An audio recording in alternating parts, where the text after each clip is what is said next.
somebody was to ask me what would be the trigger point of where we are today, why the world is going through this churn,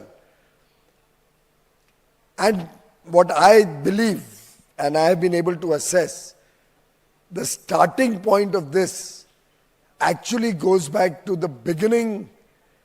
of maybe 2000 or 3 or 4 years before that, when China was admitted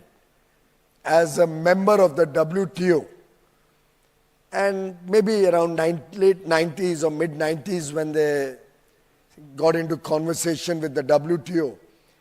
And collectively, everybody in the world accepted China as a member of the WTO. Many parts of the world were convinced that China will reform itself, China will transform its processes, will bring transparency to their economy, will work on fair terms in the global economy, and that being a large economy, an emerging economy, an economy growing by leaps and bounds, and we've seen that growth over the last 25, 30 years, almost relentless growth to become the second largest economy in the world. But what everybody closed their eyes to was that this growth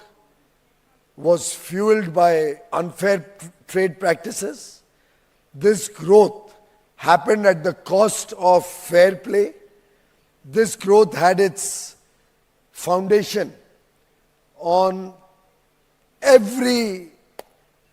action which in the rules of the game